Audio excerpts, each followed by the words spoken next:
It's an unfortunate truth that some people, both fictional and otherwise, end up being defined pretty much exclusively by one noteworthy part of their life. Actors defined by single roles, artists by single works, public figures by single scandals, characters by single qualities. This is often very reductive, taking a complex and nuanced figure and flattening them into a simple caricature of themselves. People are always more complicated than the stories about them. But when the person in question is primarily known for their eternal punishment in the underworld, we can safely assume they got up to some shit. So let's talk about Tantalus and how exactly this ancient Greek mythical king got himself one of the most iconic afterlife punishments in the history of Hades. So Tantalus is a demigod son of Zeus, which is at this point about as exclusive as being left-handed. And not only is he a demigod, he's a really beloved one. The Olympians like and respect him a lot as a king, a friend, and a gracious host. Or at least they did until the incident. Now, what exactly the incident was varies depending on who you ask. The generally accepted telling is that one day Zeus and the other gods came over for dinner, and Tantalus, ever the dutiful host, decided that the best way to honor the gods would be to sacrifice something important to him. So he kills his son, Pelops, and cooks him for dinner. Now, there's no explanation given as to why he thought this was a good idea, because if ancient Greece had a top-tier taboo, it was killing family members, and if it had a second-string taboo, it was cannibalism. Each one is already bad, doubling down just seems double bad. So the gods figure out that's a human person and refuse to eat. Except for Demeter, who's not really paying attention because she's still super bummed out about Persephone ditching her for the underworld 6 months of the year, so she fails to read the room and absentmindedly eats some Pelops' shoulder. Happens to the best of us, I'm sure. Anywho, the gods are very upset with Tantalus, so they give him a stern talking to, teach him the error of his ways, and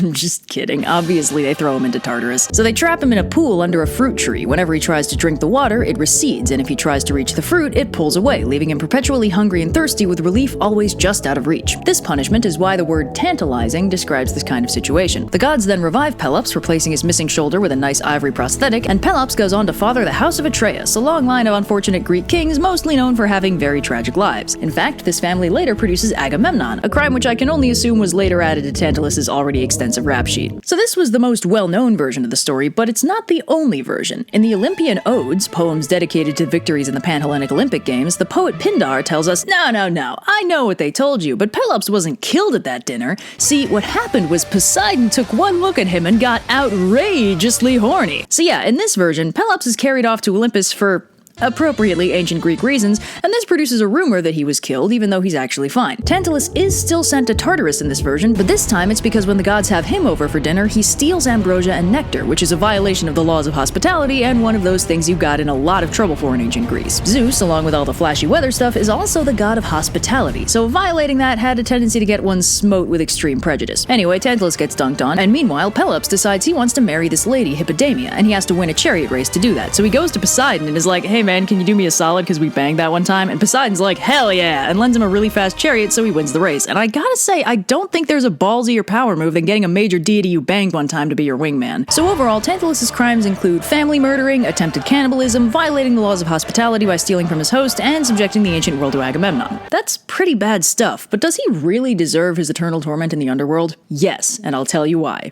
It's not Agamemnon. In one little-known myth, he and his buddy Pandarius, who was blessed by Demeter to never get indigestion, not a joke, conspire to steal a magic golden dog that was created by Hephaestus to guard baby Zeus.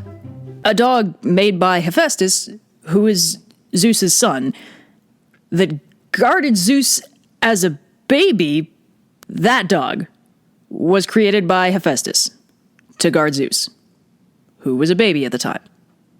Okay, so there's like 5 absurdities in that story, but the point is Tantalus stole a dog. Who does that? He deserves whatever he gets. I smell like I sound, I'm lost and I'm found, and I'm hungry like the wolf. Straddle the line with discord and rhyme. I'm on the hunt, I'm after you. Mouth is alive, all running inside, and I'm hungry like the wolf. I really gotta do this more often because every time my poor left hand is like, why are you using me? You never use me!